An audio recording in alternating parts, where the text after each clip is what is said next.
네, 오늘은 잠언 14장을 좀 깊이 들여다보려고 합니다. 아, 잠언 14장이요? 네, 이 지혜와 어리석음, 또 의로움과 악함, 이게 우리 삶에 또 주변 세상에 어떤 영향을 미치는지 그 결과들을 좀 생생하게 보여주는 것 같아요. 맞아요. 잠언 14장은 단순히 뭐랄까 선과 악을 그냥 나열하는 게 아니죠. 그렇죠. 각 선택이 가져오는 그 구체적인 결과들, 개인의 마음가짐부터 시작해서 뭐 가정, 사회 전체까지 이 지혜와 어리석음이 어떻게 작동하는지를 아주 잘 보여줍니다. 네.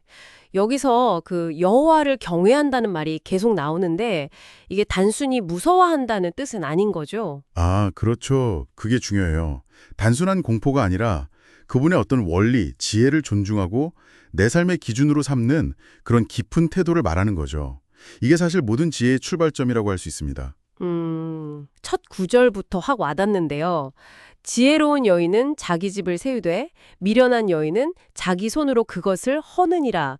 이게 꼭 뭐 건축 얘기만은 아닌 것 같고 네, 맞아요. 비유적인 거죠. 현명한 선택들이 차곡차곡 쌓여서 삶의 기반을 단단하게 만드는 반면에 어리석은 결정들은 자기가 스스로 그걸 무너뜨린다. 뭐 이런 느낌? 정확해요.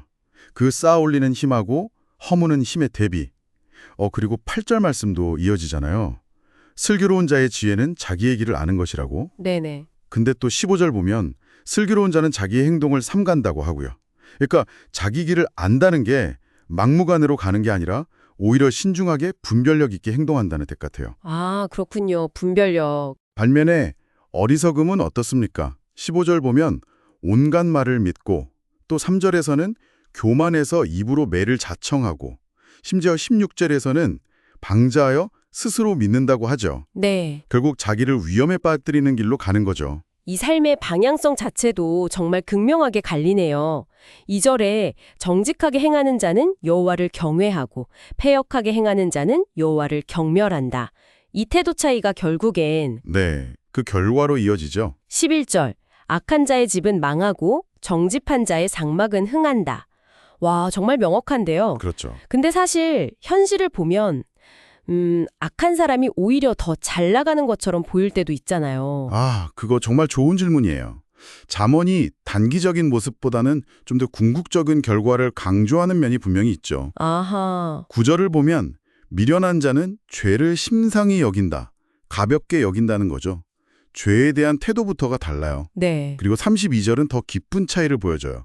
악인은 환난에 엎드러져도 의인은 죽음에도 소망이 있다. 죽음에도 소망이 있다. 네. 그러니까 어려운 순간, 심지어 죽음 앞에서도 결과가 다르다는 거예요. 이런 개인적인 결과가 결국에는 34절 말씀처럼 공의는 나라를 영화롭게 하고 죄는 백성을 욕되게 한다. 이렇게 사회 전체로까지 연결되는 거고요. 와, 이게 단순히 겉으로 드러나는 결과만이 아니라 내면의 세계, 그러니까 마음이나 말의 중요성도 엄청 강조하는군요. 맞아요. 그게 또 핵심이죠. 10절에 마음의 고통은 자기가 알고 마음의 즐거움은 타인이 참여하지 못한다. 이거 정말 공감되지 않나요? 네네. 정말 그렇죠. 겉으로는 웃고 있어도 속은 완전 다를 수 있다는 그 13절 말씀? 웃을 때에도 마음에 슬픔이 있고 즐거움의 끝에도 근심이 있다는 거랑도 통하는 것 같고요.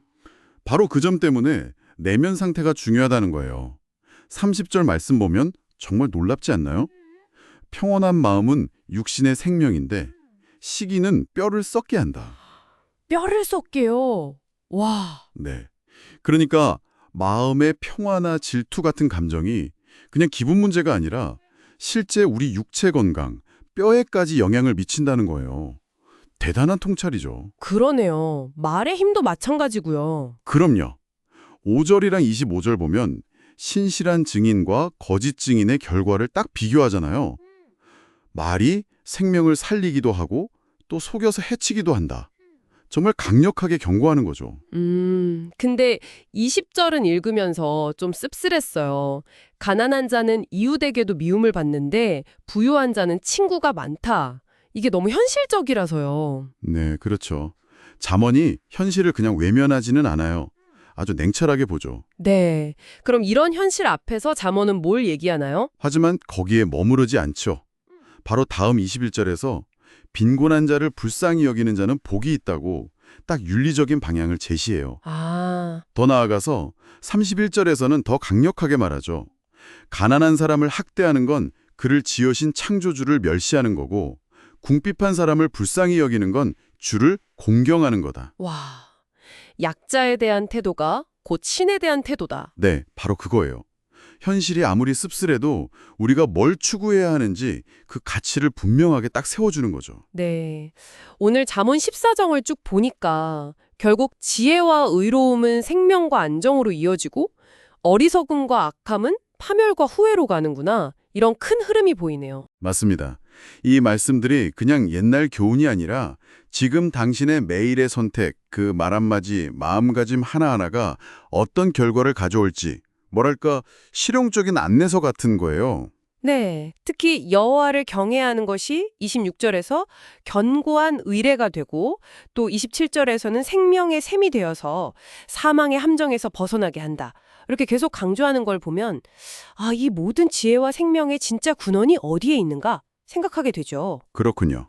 자, 여기서 마지막으로 한번 좀 깊이 생각해 볼 질문 하나 드리고 싶어요. 네. 12절 말씀인데요.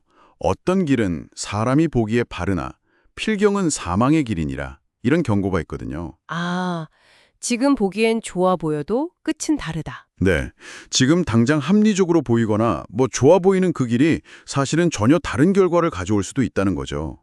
정말 수많은 선택 앞에서 무엇이 진짜 바른 길인지 당신은 어떻게 분별해 나가시겠어요? 이 질문을 한번 마음에 품고 곱씹어 보시면 어떨까 싶습니다.